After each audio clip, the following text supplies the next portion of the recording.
Bila makan banyak ni Sayyidina Umar tak suka. Dalam satu kisah Sayyidina Umar pernah tegur seorang yang disebut Umar rajulun samin, lelaki yang besar lah, lelaki yang besar sungguh, Allah alam besar sangat kot. Lalu Sayyidina Umar pergi kat dia, Sayyidina Umar radhiyallahu ta'ala pergi kat dia, tunjuk perut dia. Mahadha, amda ni, apa ni perut ni, apa ni, mahadha. Tapi kawan ni jenis jawab. Dia jawab apa tahu? Barakatullah, berkat Tuhan beri ni, Allah beri berkat. Hak perut besar ni Allah beri berkat.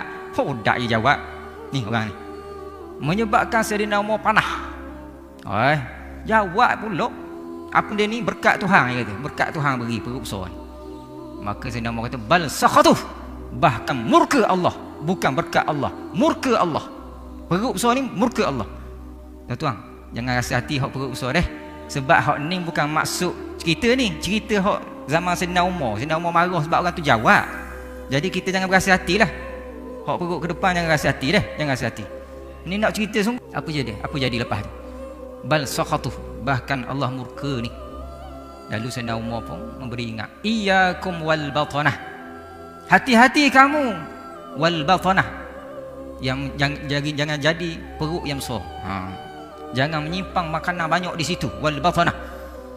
Lalu Sayyidina Umar kata fa innaha thaqalun fil hayah wa natanun fil mamat. Kerana sesungguhnya demikian itu akan menjadikan thaqalun fil hayah, memberatkan ketika hidup, wa natanun fil mamat, dan membusuk ketika mamat, ketika jadi mayat. Membusuk ketika jadi mayat. Masih hidup memberatkan, thaqalun. Sebab apa? Orang besar tuan-tuan, dia payah pergerakan ni. Nak ibadat, nak bangun Allah, daripada sujud nak rokok, nak sujud Allah, payah kan? Sungguh. Thaqalun fil hayah. Dan bila mati pula wanatanun, membusuk fil mamat, ketika mana dia dah jadi mayat.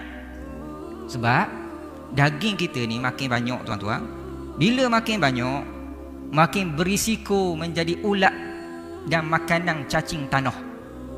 Betul tak? Kita bila mati, hakikatnya kita akan duduk dalam tanah semua. Dan hakikatnya segala kulit daging kita akan menjadi makanan ulat cacing tanah. Makin banyak daging kita, makin banyak cacing ulat. Cacing ulat itulah yang membusuk. Kan kita jumpa bakar. Dah, hak ni atas dunia ni kita jumpa atas jalan bakar, Allah busuk ni, ataupun kita cari kat rumah kita, mana busuk sangat ni, bakar kat mana, kok celah parit mana. Tengok Allah berulat. Bakar tikus. Busuk kan? Maka begitulah keadaan manusia di dalam tanah. Tetapi ada juga insan-insan yang Allah jaga jasadnya. Ada. Allah pelihara jasad dia. Dok luwuk, dok dimakan tanah. Kadang-kadang ada cerita orang gali balik, jumpa Allah, dok luwuk jasad dia. Allah pelihara jasad. Antaranya para hufazul Quran, antaranya para ulama. Para anbiya sudah pasti, sebab ada dalam hadis, tidak akan dimakan tanah. Para anbiya, nabi-nabi Allah.